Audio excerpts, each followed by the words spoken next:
Now we're going to talk about what we mean by leadership so that we have a common understanding as we go through the rest of this course. The basic definition of leadership is the action of leading a group of people or an organization. Now, you've probably heard the saying, you can lead a horse to water, but you can't make it drink. And nowhere is this more true than in leadership.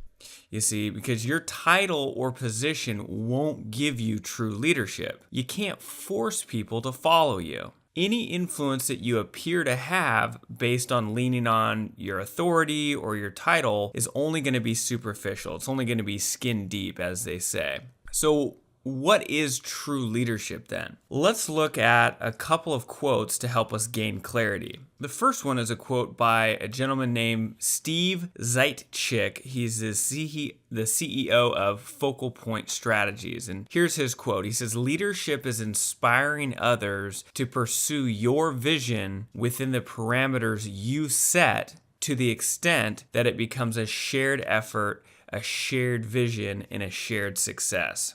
So there are several excellent points of interest in that quote, particularly inspiring others to share your vision until it becomes a shared vision, a shared effort, and a shared success. That really says a lot about the essence of leadership. Let's look at one more. And this one's by Jack Welch. "Before you are a leader, success is all about growing yourself. When you become a leader, success is all about growing others." For those that don't know, Jack Welch was the CEO of General Electric for many years and is a well-known voice in the world of business and leadership philosophy.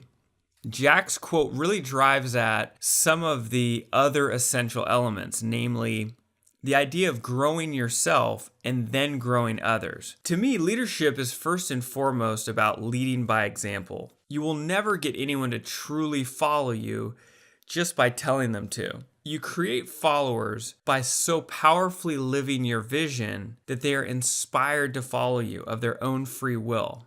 This is communicated in hundreds of ways through the way that you think, the way that you act, your mannerisms, the way that you speak, etc. And so also important to understand that leadership is uncommon. You see, the common thing to do is to follow. It's easier, you don't have to make decisions, no one's counting on you, you can just go with the flow.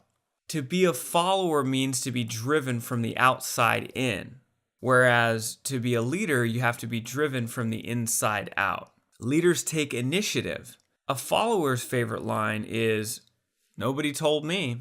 In the course material ahead, I'm going to clarify all of these points. But for now, I want to challenge you to think bigger about what it means to be a real leader. Even if you're currently a department head with aspirations of becoming a CEO, or maybe you're a solopreneur with plans to expand and build your empire.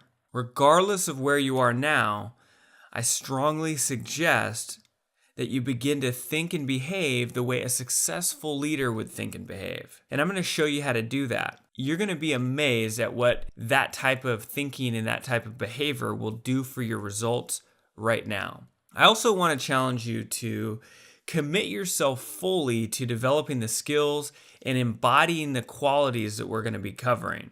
Learn to think of leadership as something that you live every moment. Not just when you're at work or running your business.